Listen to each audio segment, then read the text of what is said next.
enormous. I've already made a joke. You can't force those. She thinks I'm shorter than I am here.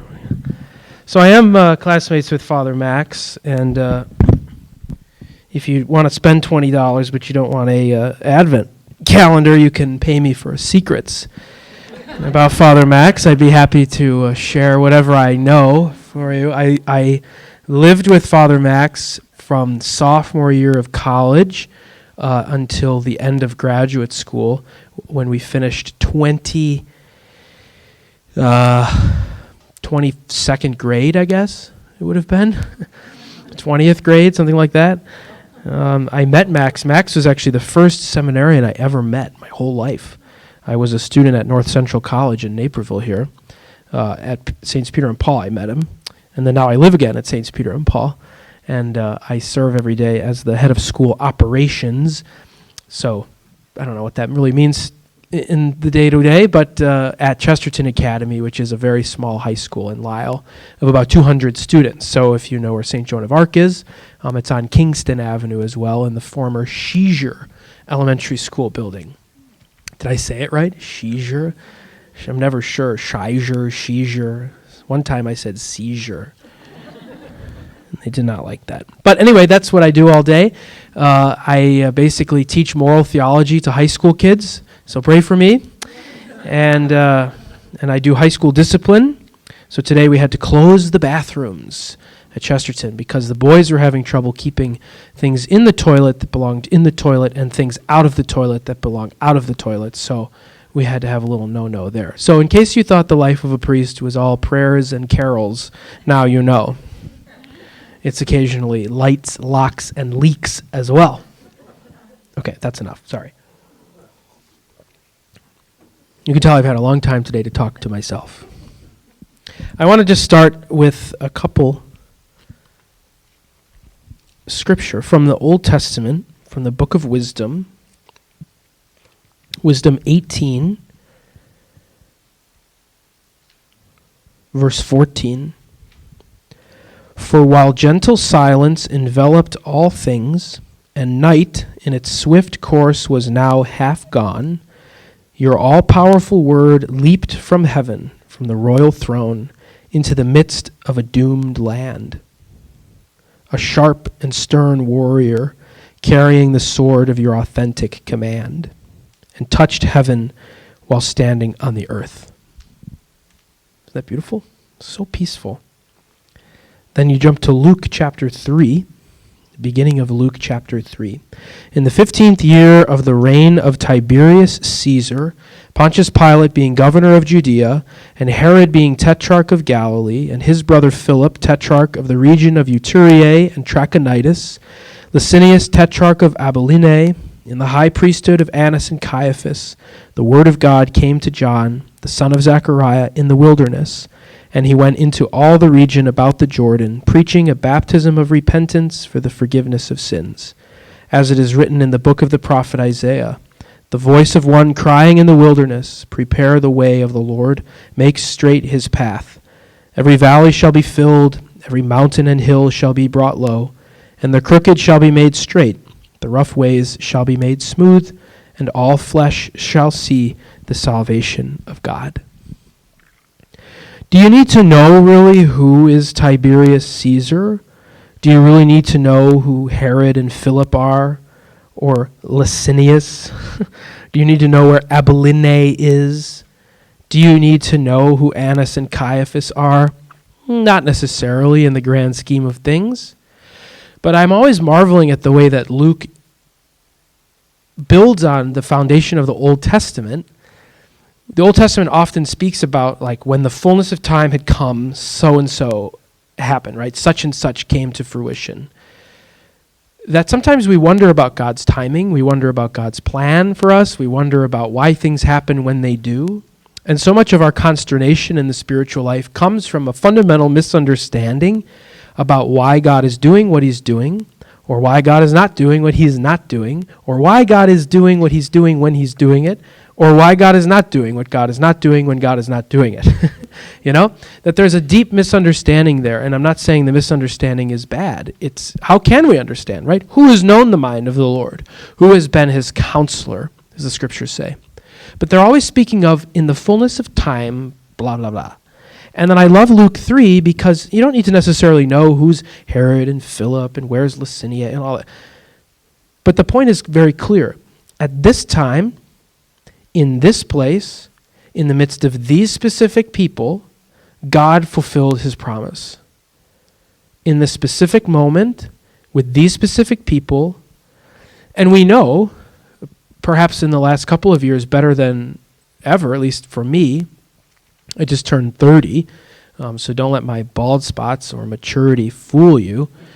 I just turned 30 this year, and so, of course, I'm really still coming of age into the adult world and learning a lot about it, and you and I are kind of on the midst of this weird sort of last couple of years roller coaster, right? And we see how much of the current situation has to do with the people who are around us, the people in our families, the people on TV, the people who are famous, who we look up to, the people in politics, the people who are leading us in our faith or in our workplaces. So the context of who's around has a lot to do with what's going on. Do you see that? So tonight I did make a change, and I don't like doing that, but I wanted to talk to you about something else. We'll come to wonder in a while, but I want to build a little bit of a scene for you. You have to know that after I was ordained, Bishop Conlon allowed me to go back to school and get a master's degree in Catholic Studies from the University of St. Thomas in Minnesota, which is where Father Max and I actually graduated from college. And Catholic Studies is basically the question, what is the impact of the incarnation of Jesus on human thought and culture across the whole tradition? So my interests are in the cultural movements as they relate to religion. Bishop Hicks will always say no to me in this question, but I would love, Yale has a doctorate in religion and modernity. And if I had to say, like, what's one cool goal that I have, I think that would be it. I would love to go there and get a doctorate in religion and modernity because these questions just fascinate me. Because a lot of you, no offense, but are near, shall we say, my parents' age. And by parents, I mean grandparents. And no offense, of course. My grandparents are robust, you guys. She's a wonderful woman. I just have one grandparent left. Okay. But as I talk to you, as I meet people from the parish, and live my own life, like it's clear that there's a difference in perspective about the way that the world is, depending on the generation that people are living in. And I know that you experience that as well. A great fear that I have, for example, is that once my grandmother dies, that a lot of my cousins will pretty much abandon the faith altogether. Do you know? At Peter and Paul, we see it all the time.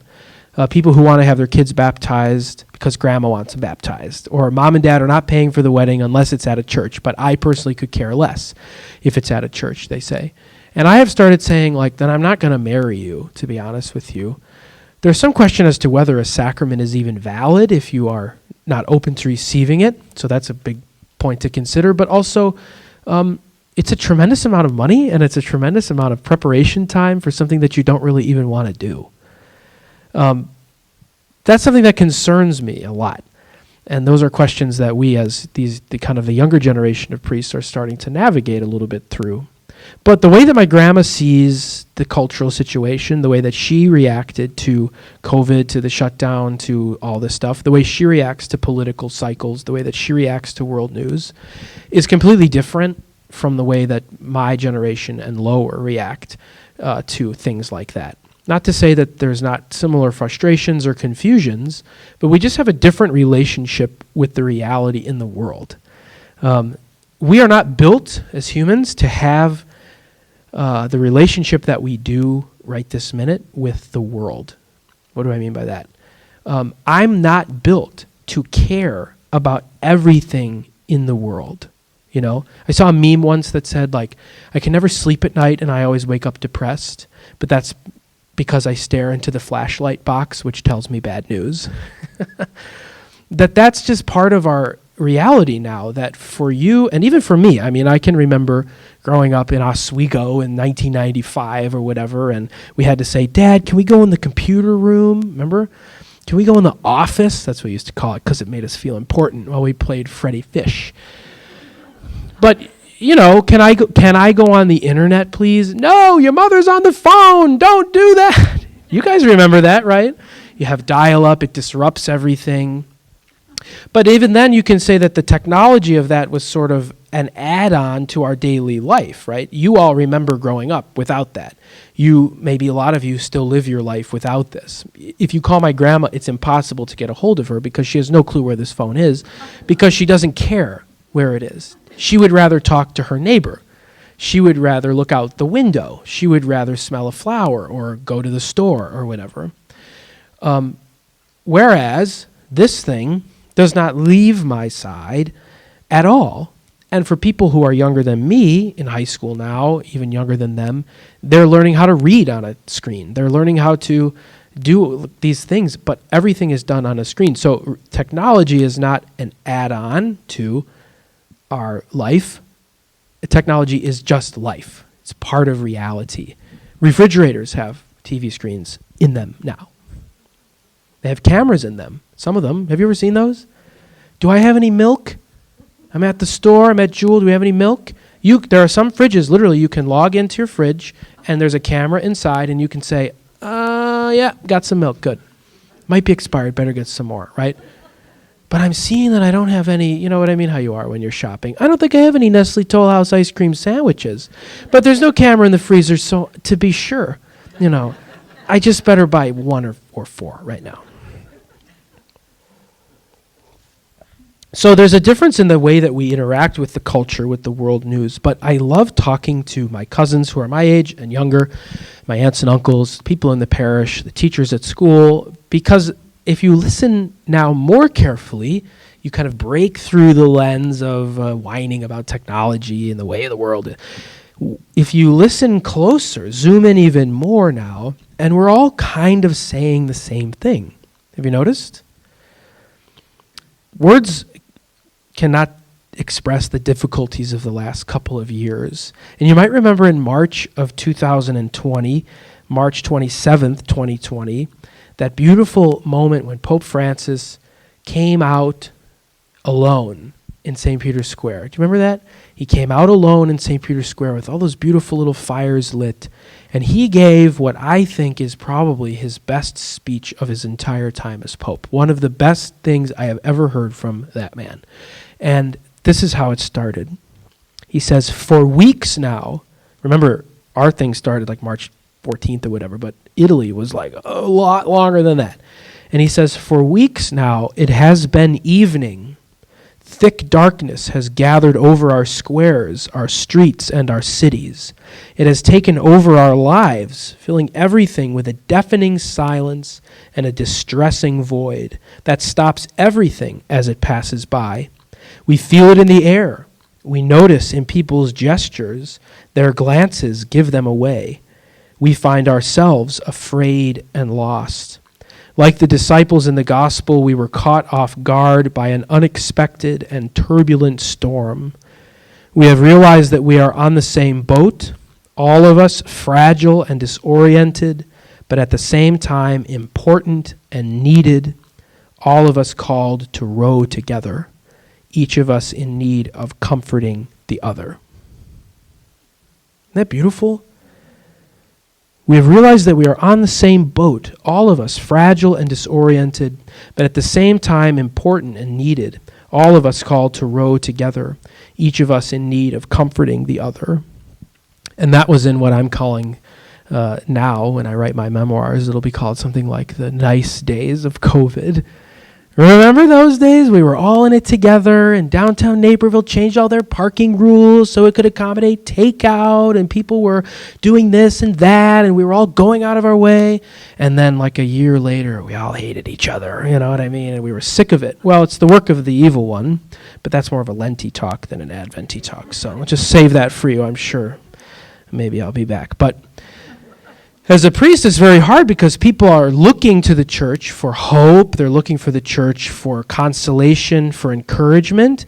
And it's stressful when people look to us because we don't have all the answers, right? And maybe you in your families have that reputation of like, you might be the church person in your family. You know what I mean? You're the church person and you can just tell us what God's up to. And if we like what you say, then we'll say, okay, fine. And if we don't like what you're up to, then we'll just say, no, whatever. We just had Thanksgiving, so, every family has a church person, and every family has an Aunt Sandy. Do you know what I mean? Who just is kind of not a church person. Uncle Dave, you know what I mean? Every family's got an Uncle Dave. We might encounter some discouragement precisely because we don't have any answers, or the answers that we seem to have about how things go seem inadequate. How many times in the past months have we been forced to revise our forecasts and acknowledge facts that showed us the errors of perspective? That these last couple of years have been very difficult. So I'm just saying that this Advent is occurring in a particular time, in a particular place with particular people, right? And that some Joe Schmo baldy priest in Scottsdale, Arizona is going to give a different kind of talk than the one who's standing before you now because you are here and they are not. Do you see what I'm saying? That Tiberias, what we call Naperville, you know what I mean, has a particular situation, a particular contextual situation with particular people in it, particular situations. You people have your own individual lives and needs, which are not my life or needs. And yet Jesus comes into that. Advent pertains to us. That's what I want to say. But if we really zoom in a little further, we start to say, actually, there's a lot of commonalities between us because we're talking about something that pertains to human experience. So it feels like we find ourselves midway in fording the dangers, like a dangerous river, I should say, in the current situation. And I think we all thought that a lot of this kind of turmoil would be done by now, right? We're just going to 2 weeks to slow the spread, and then we'll be right back to normal. And of course, the COVID thing is sort of come and gone, but I really am looking forward to the next 60 years. Please God, I can maybe make it to see one of these things getting released. But I want to read what the psychologists are going to write about this time. I always was saying, so I lived in Joliet at the time, at the Cathedral of St. Raymond, and in our house there were 5 priests. There was me, who was a little 28-year-old guy, 27 at the time of all this. Then I turned 28 in the year of COVID. And then the next above me, there was a gap of about, maybe 10 years. There was a priest who was 37. Then Father Burke Masters, maybe you know him. He's... and then after him is, you know what I'm talking about, yeah. He's older than he looks, I'll tell you that. Okay. Then after him was the rector of the cathedral, a priest who'd been a priest for about 35 years, and he was in his 60s, and then Bishop Pates was living with us as well, and so he was, he was up there. So anyway, a great guy though, a really great guy, but in those 5 priests, you had every point of every spectrum represented. You had every generation represented. You had every political point of view represented, liturgical point of view, ecclesiological point of view. You had it all, baby, right there. And so I was saying that, I think Northwestern should have sent us a grad student to live with us. And we could have written a couple of dissertations just by the experience in that house. I'm not kidding you. I mean, we laugh at it, but we weren't laughing at the time, I'll tell you that. But it was a very interesting time. And I think we all would say that we grew tremendously. We found ourselves being more courageous in some ways and sort of less gung-ho in other ways. And I really feel like I came out of that experience actually as more human than I did when I went in it, because I had been questioning a lot of my perspectives. But the point is that looking back on that time, that was a nice time or whatever, but I didn't think we'd still be talking about all this stuff now. But what I tell people all the time in confession is that we really have not begun to understand the deep psychological impact of the last couple of years. And people will come to confession a lot and they'll say things like they're feeling discouraged or distressed or angry.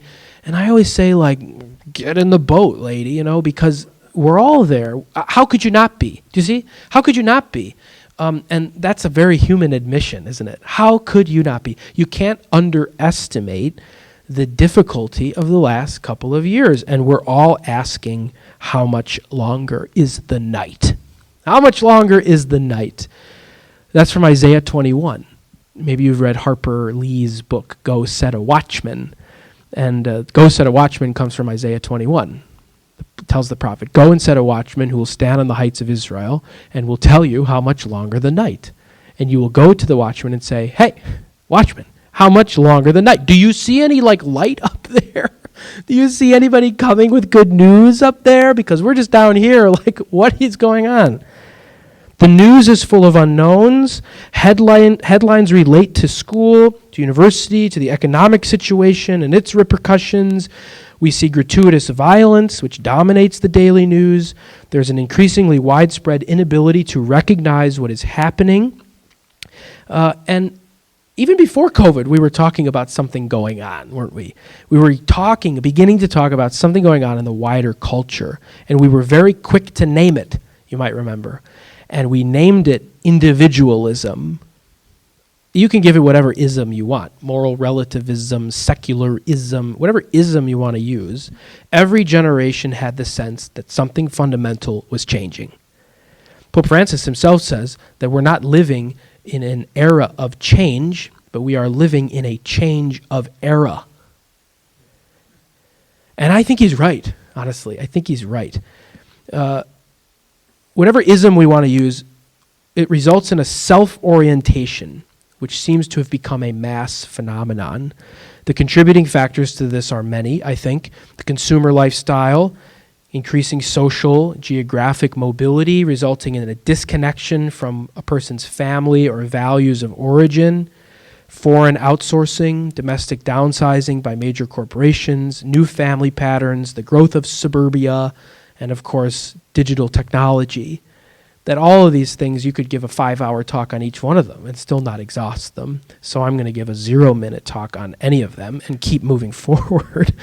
But those are things that I don't know, that I have noticed that are really playing a role here. And if you think about the construction of your own family, even as it compares to 10 years ago, I see that in my own family.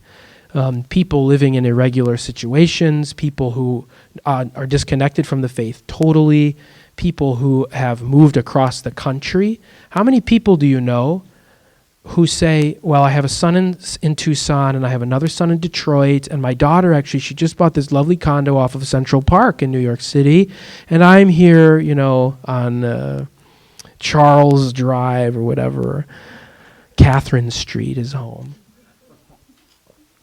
And I just, do they come visit? No, but we go visit them or whatever. That's not something that in a lot of your generations was ever a thing that people really considered, except for, there were extenuating circumstances, of course. You'd hit it big or move away or go to school or something. But for the most part, I'm from Oswego.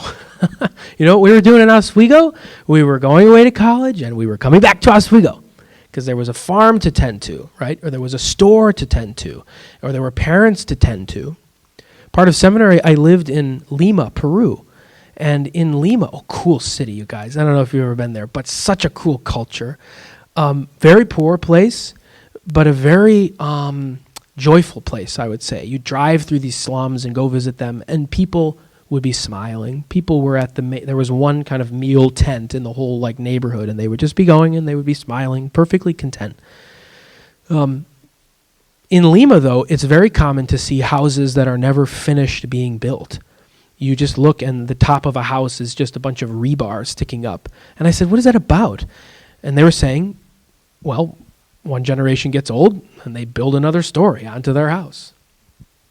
Or they build out next door because grandparents, parents, children, grandchildren, they're all living in the same house. It's the expectation of the culture. And a lot of you might remember a time when that was true. And not that we all have to be shackled to each other. I can certainly give you a litany of family members I'd rather not be shackled to. But at the same time, there was a sense that we took care of each other, that we depended on each other. We were all in the boat rowing together, comforting each other all throughout life, right? I'll tell you that it's very, very hard as a priest to go visit nursing homes. I don't like doing it because they're sad places. They're very sad places. And to know that you're there and it's like 3 p.m. and, Mrs. McGillicuddy is on her deathbed and there's nobody there. And the nurse says there's nobody who's been there. And to know as a priest that I might be the last other person to ever touch that person, you know what I mean? Besides a nurse or whatever. That's a very weighty responsibility, and it's hard to consider that. But we see that all the time, and I don't know what your own families are like, but there's not the sense that we're in this together. There's a sense that communities are eroding. We've begun to feel as though our neighbors have lost interest in us, and we in them, and that we are less willing to participate in the community and are less trusting of those around us.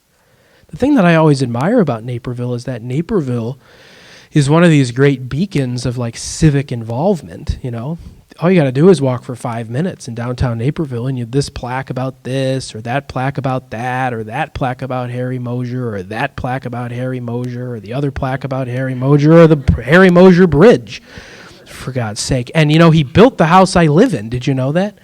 And he was sure to put his name right there on the cornerstone of our house. A gift from Harold Mosier. And every morning I say, thanks, Harold. No, I mean, it was his generosity, right? This parish exists because of Harold Mosier, doesn't it? So I'm not knocking him. It's just kind of funny in a way, But this is a place where every 2 blocks there's the Lions Monument and the Rotary Monument and the Knights of Columbus this and the Mason Lodge that, whatever. That there is the sense here amongst a lot of the sort of, shall we call them senior Napervillians, that this was a town built on the backs of people who knew each other, who saw what this city could be, who wanted it to be something, and everything that was built for a long time was about community, the bandshell, the Riverwalk, a lot of the development in downtown. But have you noticed what a lot of that development in downtown has become filled with? Well, restaurants, very nice restaurants, which you can get the same food at every one of them. Frog legs only at one place, though. Thank God. Keep them right there. Did you know that Hugo's, is owned by Gibson's? Maybe you knew. And that Gibson's owns a frog sanctuary in Florida where they raise their frogs. And I said to the waiter, that sounds to me anything but a sanctuary for the frogs, given what I am seeing on this table right in front of me. Do you trick the frogs? There's nothing sanctuary-esque about that place. Anyway. But it's all dental offices, and not just dentists, but wreath, fix your smile. It's all clothes. It's all plastic surgery. It's all kinds of things that is leaning inward towards ourselves. We want to be better, whatever. There's nothing intrinsically evil about going to the dentist, obviously. But it's interesting that that's what it is filled with. That when was the last time something was built down there that was actually for the community to gather and be together? Maybe they did a renovation to the Riverwalk or here and there or whatever, and they have done some things. But a lot of the stuff going into those buildings is all about looking a certain way, fixing the way that I do look so I can look a certain way, investing in myself. So, you know what I mean? I went to Mexico on a pilgrimage with Chesterton last spring, and I thought to myself, I need some new pants. I have not bought new pants for myself since 2017. Priests are not exactly fashion icons, if you haven't noticed. And so I went to Trails and Tides in downtown Naperville, and I had a great time with the lady there. We've become friends. Her name is Hannah. I think it's Hannah. We're great friends, you can tell. I think it's Hannah. Anyway, the point is, I was like, oh, I'll take that. Thank you. I'm going to need this and that. And I'm thinking, in my head, I'm in Kohl's. You know what I mean? So she's ringing it up, and I was like, I am not in Kohl's. You know what I mean?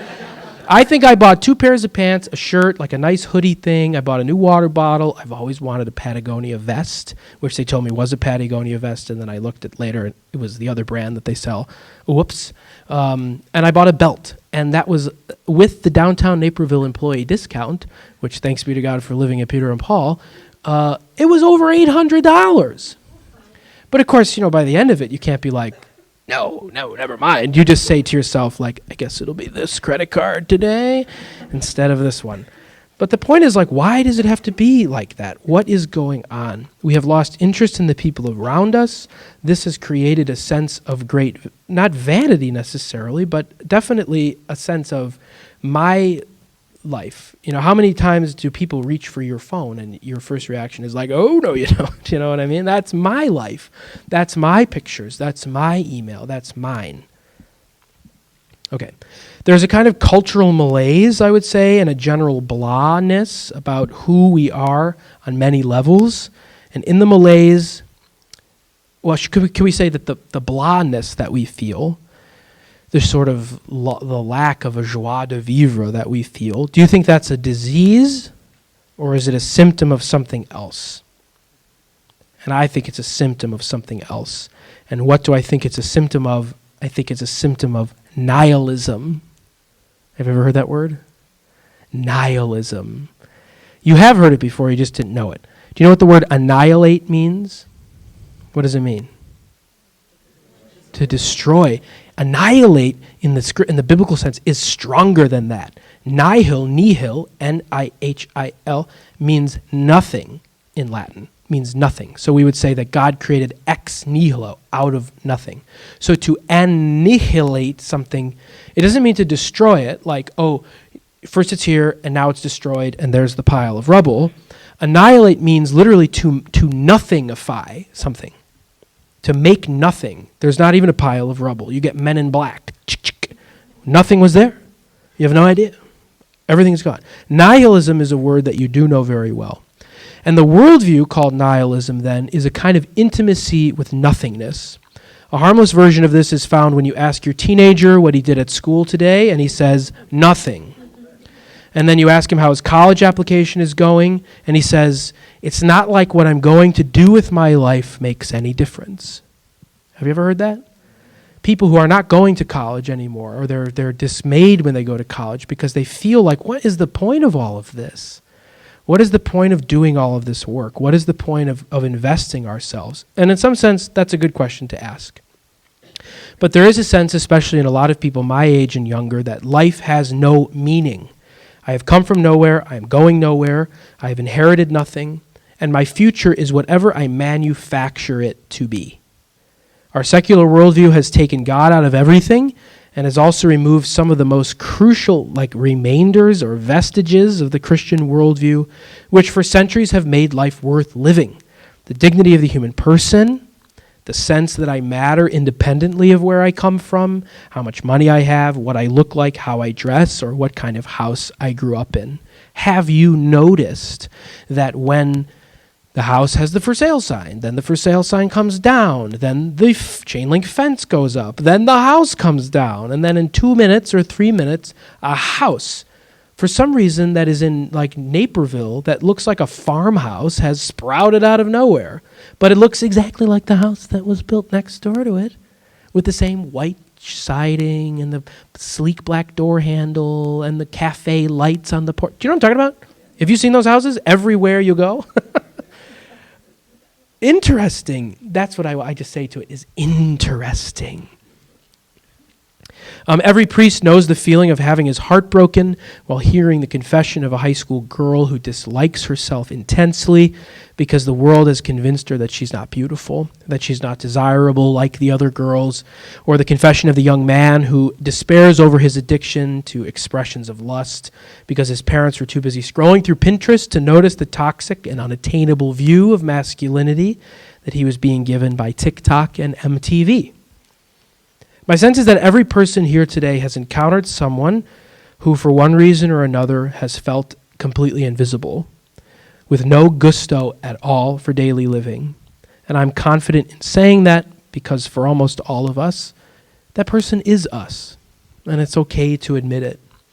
It used to be that the true nihilists among us had these great intellectual powers, right? And so they hurled their arguments against big picture things like values or religion or economics, right? These are the talking heads on television, and then the armchair economists in our living rooms, right? But the change that has been brewing, I think, for years now, much more than COVID, the change that is fostered by this collective blahness that we all feel, is that this dark cause has lost the power to throw itself against values. It's less ambitious, and it looks like a normal life. It's a bottomless pit, basically. What does it look like? Well, it's so funny to see people who I know are school parents, and I'm walking downtown Naperville on Sunday after I've just celebrated Mass, and I'm like, oh, hey guys, hey, squirt, whatever. You going to Mass today? Oh, no, no, we just forgot. We just forgot. And for me as a priest, it's like, do you see this deep bowl? Do you hear the bells? Do you see all the cars? Like, do you see the priests? Like, was there a part of you that was like, because in your generation and in my generation, even if you went into the church and got the bulletin and went out to eat and then went home and said, Mom, look, I went to Mass, there was still the sense of like, I know what I'm doing is wrong. I should be there, but I'm a teenager or whatever. Do you know what I mean? There's still the sense of like, I really ought to be there. But now that's like not even really the case. I cannot figure out what possesses a person to take the Clorox wipe container and put it in the urinal. I cannot fathom why you would do that. Because if I did that, this is what happened at Chesterton today. Okay, so now I'm having therapy time. I hope that's okay. Why would you do that? Like, do you not think about the person who's going to have to come and take that out of the urinal? Like, the person's going to be me. It's going to be Father who does that. And for me, I'm like, I can never do that because, somebody else is going to have to clean up after me and I can't do it. But doesn't matter. And I wish that I was being hyperbolic in a way. And maybe to some degree I am being hyperbolic, but I have seen that so many times. Doesn't matter. What difference does it make? It makes no difference. So this thing that Pope Francis is talking about, right, that we belong to each other, we're all rowing together. Like the generation, my generation, especially the younger generation, they don't see it that way. They don't see it that way. COVID really did them a dirty one, I think, by sticking them in their homes at a very crucial and developmental time in their life. Because we were all like, man, I can't wait to get out of here, see everybody again. And they were like, I guess this is just how it goes. This is what we do. My brother works in the IT world, downtown Chicago. He lives downtown. And he works from home almost every single day. Well, he always went to the office. Every single day he went to the office, and now he's just at home by himself at a screen. He actually has like 4 screens, And I don't get how you do that. Thanksgiving break, we had all week off for Chesterton, and I was like, get me out of here, you know what I mean? I don't want to be in this rectory doing nothing. I want to see everybody. Part of that's a personality thing, obviously. Consider the way that many members of my generation fall in love. The intimate conversation begins between lovers with one sliding into the other direct message inbox. It's kindled with pictures of half of one's face on Snapchat, and often culminates with lengthy FaceTime calls in which it doesn't matter how much he thinks he's staring into the eyes of his soulmate, because the reality is that he is looking into nothing. He stares deeply into a liquid crystal display illuminated by an LED backlight, projecting images received by a camera lens attached to a device in the hand of some other human who may as well be 1,000 miles away. While these moments still produce real relationships, of course, there can be a supplement for deeper communion, but more and more this type of digital relationship is replacing actual human interaction. And what happens when I get tired of the person? When I'm ready to move on to someone more beautiful and interesting? I ghost you. I leave you on red. I block you from my profile, and it's like you never existed. But if you're going back to your little Oswego roots, and you know that at the store, you're going to see that person. You can't just ignore them from never existing. Do you see what I'm saying? Like, there is a difference there. Here we are able to hear the familiar cry, mostly from our grandmothers, but from increasingly, it is an idea that seems to bubble up within the people of this time. People today are more self-oriented than ever, and they view the world and each other only for their own success. This is the heart of nihilism. There is no longer any meaning to my life because the things that once gave it meaning, community, God, undiluted personal interactions, for many, many, many, many people, these things no longer exist. The culture's ability not only to sustain, but basically demand or require individualism, it only reinforces nihilism. All right. I'm getting depressed.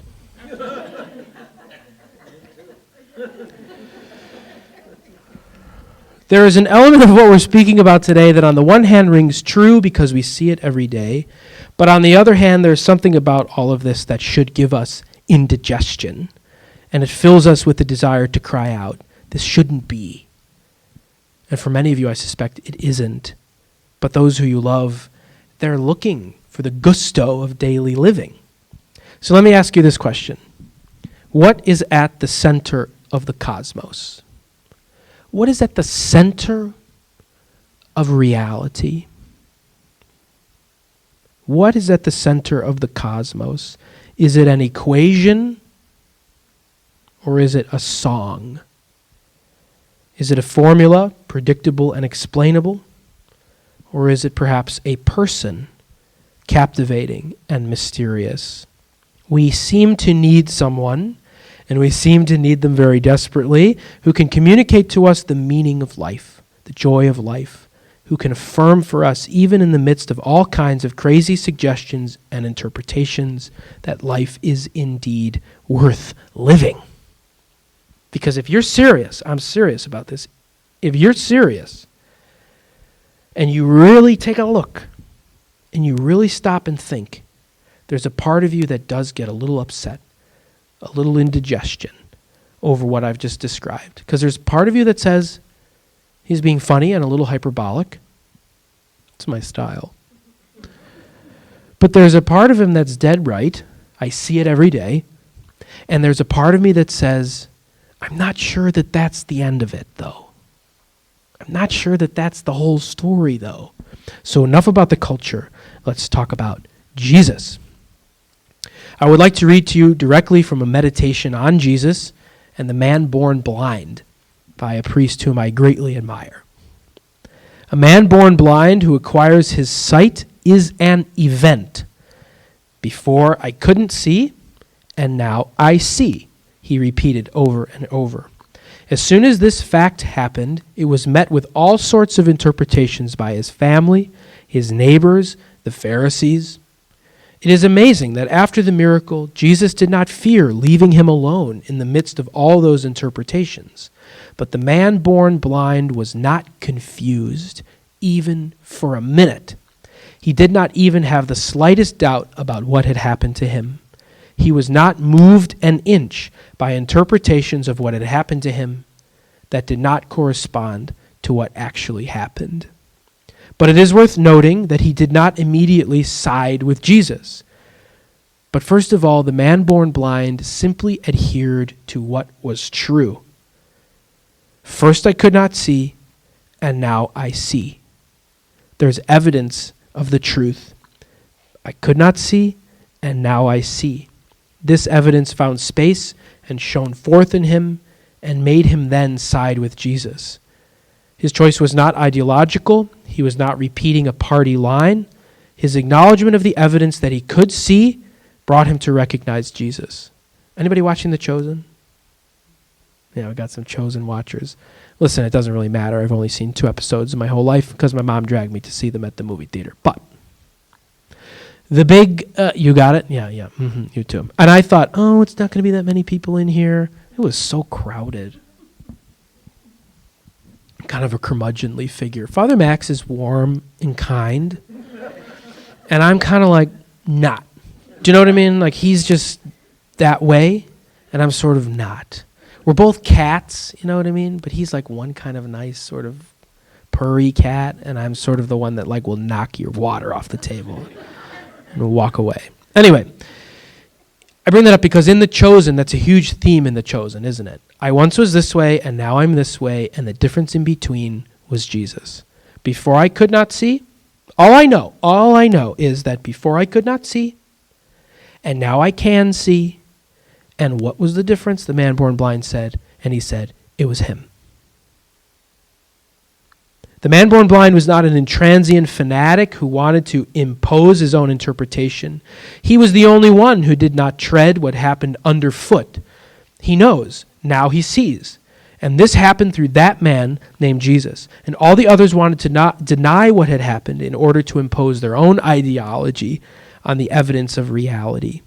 So this is just a description of your Thanksgiving dinner table, basically. You know what you know, and you know who you know, and you know why you're the church lady in the family. You know why you're the church guy in the family. And it's because you have found something here which corresponds to something far deeper than anything that the news cycle can give to you. It's because you have found something in this place that corresponds to something that you can't name, maybe. You can't write an essay about it. You can't unpack it or whatever. You're not going to go give talks or write books about it, but you know. You know who you know, right? Paul says, "Scio cui credidi," one of my favorite Latin lines. I know the one in whom I have believed. He says to Timothy, why does he do what he does?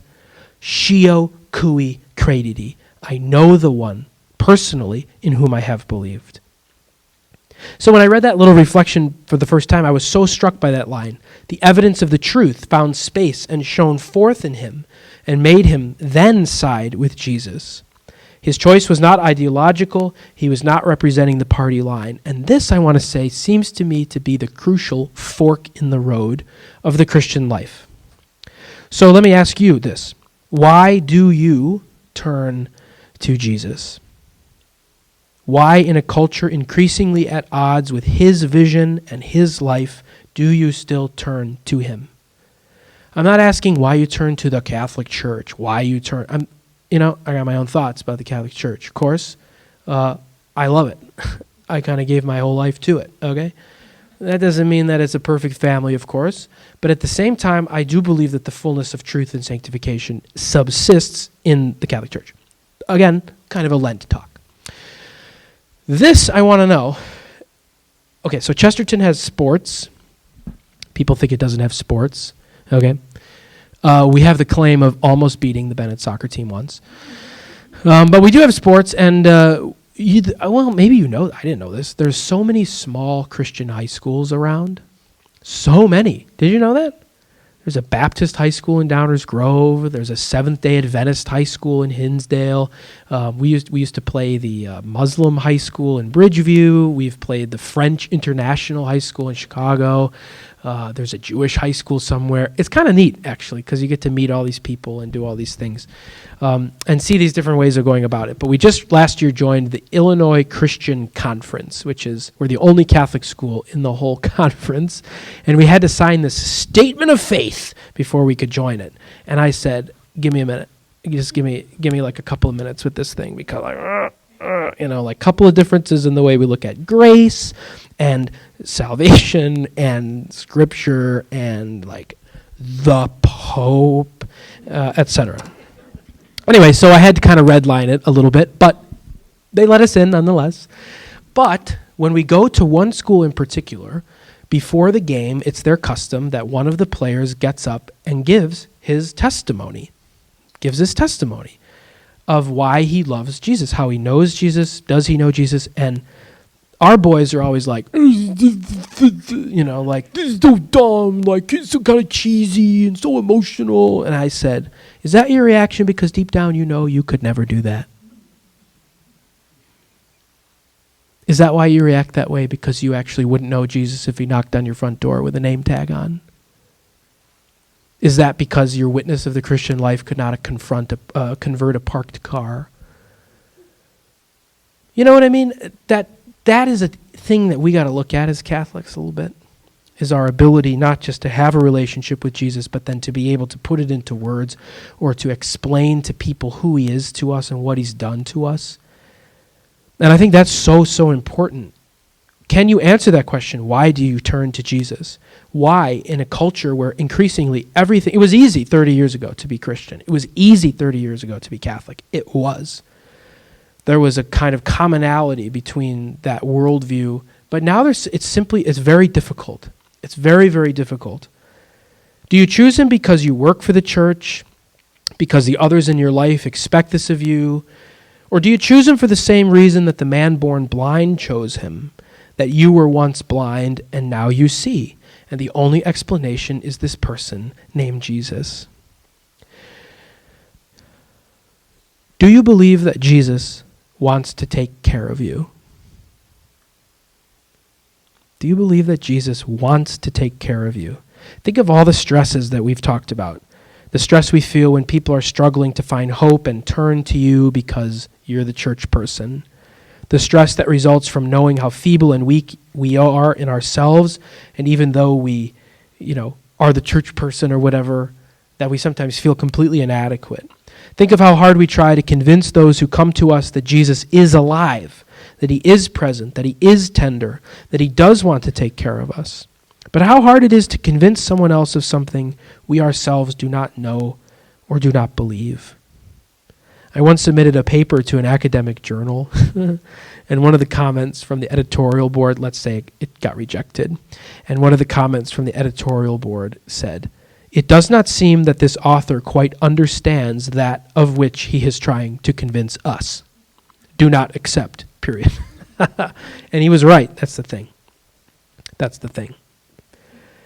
Have you ever heard of Dietrich Bonhoeffer? A good Irish name. He's a World War II era Lutheran pastor who became a martyr at the Flossenburg concentration camp. And he wrote that the celebration of Advent is possible only to those who are troubled in soul, who know themselves to be poor and imperfect, and who look forward to something greater to come. The celebration of Advent is possible only for those who are troubled in soul, who know themselves to be poor and imperfect, and who look forward to something greater to come. From this perspective, I think we, the Christians of 2022, are perfect candidates for Advent. What kind of power does Jesus have? We can say, renewing power. Well, what has Jesus come to renew? Well, the face of the earth, of course. Basically, everything has been called into question in these years. And we have seen the need for the presence of that renewing, transforming power of Jesus in almost every part of our life. We need him in politics. We need him in economics. We need him in social theory. We need him in universities and education. We need him to heal racial tension. We need him to fix unjust systems. We need him in the church. But he doesn't just come into these places like a magic fairy who bippity-boppity boops his way through the cosmos. Remember that Jesus comes to save all of us, but he saves all of us by saving each of us. And what is the crucial truth? Today when you go home, I want you to find a K-cup, and I want you to hold it up to the light. And you will notice something very peculiar about the K-cup that you never noticed before, and I promise you'll never make coffee the same way again. Hold up the K-cup to the light. I tried to bring one, but Father McGeehan was blocking the kitchen counter on my way out of here. He's been on a cruise. He's 85, lives with us. He's been on a cruise for the last 10 days or something. Wow, must be nice. He lives right below me, and one of the things that Harold Mosier did when he built our house was skimp a little bit on the wall construction, so they're like paper thin. And his alarm goes off every day. His radio comes on at 5:02 a.m. Did he turn it off before he left for 10 days? No. So every morning, because of course, did I turn it off? No. Did I think of it? No. I mean, I'm lazy. So every morning, every day, I wake up to that soft sound. His bedroom's right below mine. Anyway, get a K-cup, hold it up to the light, and you will see in the K-cup that there's a line. And that above the K-cup, there is all the coffee grounds, right? And below the K-cup, in the bottom part of the K-cup, is empty space. Empty space. Here's what I want you to remember every time you look at a K-cup. That there is something more original to you than your original sin. There's something more original to you than your original sin. We often think, oh, I'm dirty to the core, or like I'm beyond help. A lot of your family members probably say that, right? If I walked into church, the holy water would boil. If I walked into church, there would be a lightning strike. Don't take yourself so seriously, Uncle David. Pass the gravy, for God's sake. Because listen, your sins are not exciting. Your sins are not cool. Your sins are not like revolutionary. I have sat in that box for 5 years. That's all it took was 5 years to hear what I am convinced is every single sin on the planet. Except for one, but I'm going to let you guess which one it is. There's something more original to you than your sin. And that place remains available to you always. Always. And think about the way the coffee is made in a K-cup. Put the K-cup in the thing, you push the top down, you can hear it pop through the top and the bottom, right? And what happens? The water comes in from the top, and it fills up in the top, and it starts to percolate in the bottom. So the bottom half, you have coffee grounds and hot water mixing with each other. And what was once dirty and pretty much useless for anything except for making coffee out of, or perhaps going to Vi's restaurant on Route 59 and getting a Kona coffee bean rubbed ribeye. I try to live one ribeye away from gout at all times. It's kind of a goal, it's like a game I play. Am I there? We're going to see, Anyway, what was once good for almost nothing interacts with something very painful, but it's somehow very natural and basic. And what flows from that interaction of something that is dirty and kind of odd and something that is excruciatingly painful is the elixir of life. Coffee. That is what Jesus wants to do to you. He takes that part of you that is not for show, shall we say, that part of you that is embarrassing or that is shameful. And grace is painful. Grace is difficult. The Christian life is not an easy life. Conversion is not easy. Even after you've had that experience, it's not easy, right? You have people who encountered the man born blind, who here's this guy who once was blind and now he sees, and their only reaction is, well, whose sin was it that he was blind? Was it his parents' sin? Was it his own sin? And he's like, hello, I can see. Why is that not cool to you? Why is that not cool to you? So how do you get in touch with that something that is more original? It is live life with gusto. Live life with gusto. What does that mean? Well, here are my Advent tips. Number 1, go to confession during Advent. There's something therapeutic about it, something very human about it. Feeling the words as they escape your mouth is like therapeutic. And then hearing those words of objectivity, the words that say, having just heard all that you have said, I absolve you from your sins. There's a saving objectivity to the Catholic tradition. There's something so human about getting it out of you and receiving something new into you. That's a very human thing. 2, read a book. Read a book. I see you have the Adore books back there by Father John Burns, who's a great man. There's a book called Simply Jesus by an author named N.T. Wright, who I love very much. Go to Mass and participate really in the liturgical life of Advent. Even if you can't get to Mass every day, read the readings from Mass every day. And you will be on a journey, a wild journey with the church. Download an app on your phone like the Liturgy of the Hours.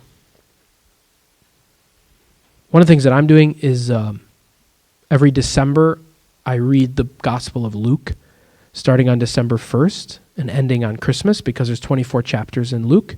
So by the time Christmas has arrived, I have reacquainted myself with the person and the life and the power and the mystery of Jesus. And Luke lends itself to Advent, doesn't it? Because it has all those, infancy narratives and a lot of the stories with the shepherds and all that. But then the rest of Luke's gospel is simply fantastic.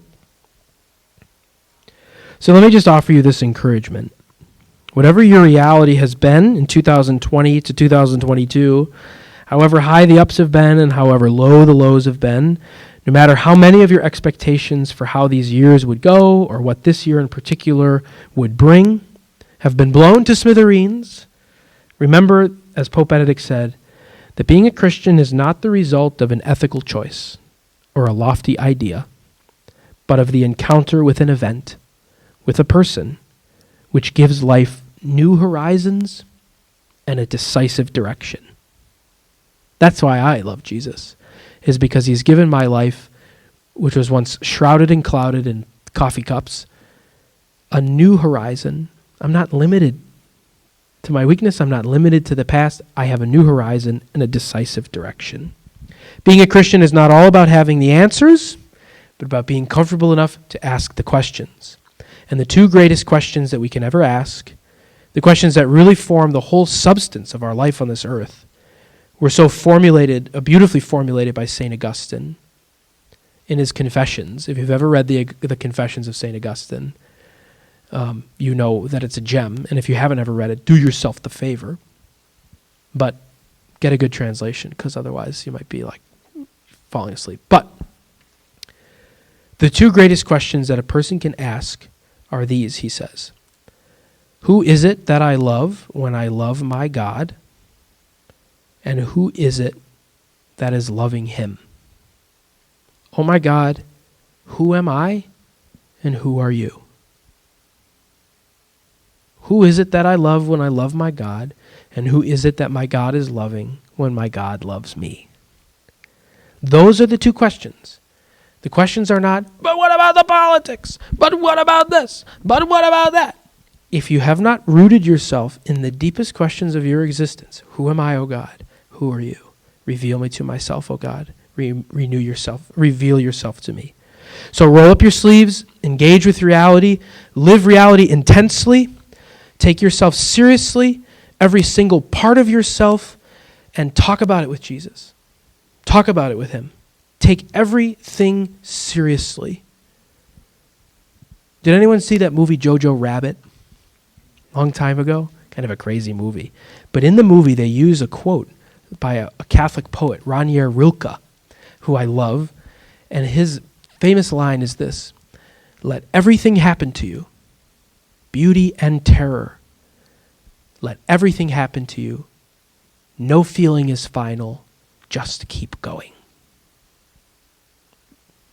But we often get ourselves right at the beginning. I don't like this. It shouldn't be this way. I don't understand it, so it's not happening. No, let everything happen to you. Beauty and terror. No feeling is final. Just keep going. All right, so let me just close with a message to all of you from St. Paul's letter to the Corinthians, his second letter to the Corinthians. Therefore, since we have this ministry through the mercy God shown to us, we are not discouraged. For we do not preach ourselves, but Jesus Christ as Lord, and ourselves as your servants for the sake of Jesus. For God, who said, let the light shine out of darkness, has shone in our hearts to bring to light the knowledge of the glory of God on the face of Jesus Christ. But we hold this treasure in earthen vessels, so that the surpassing power may be of God and not from us. We are afflicted in every way, but not constrained. We are perplexed, but not driven to despair. We are persecuted, but not abandoned. We are struck down, but not destroyed. Always carrying about in the body the dying of Jesus, so that the life of Jesus may also be manifested in our body. Since then we have the same spirit of faith according to what is written, I believed, therefore I spoke. We too believe, and therefore we speak. Everything indeed is for you, so that the grace bestowed in abundance on more and more people may cause the thanksgiving to overflow for the glory of God. Therefore we are not discouraged. Rather, although the outer self is wasting away, the inner self is being renewed day by day. For this momentary light affliction is producing for us an eternal weight of glory beyond all comparison. 2 Corinthians chapter 4, verse 1 through 18. Glory be to the Father, and to the Son, and to the Holy Spirit, as it was in the beginning, is now, and ever shall be, world without end. Amen. Thanks very much for your time. Appreciate it.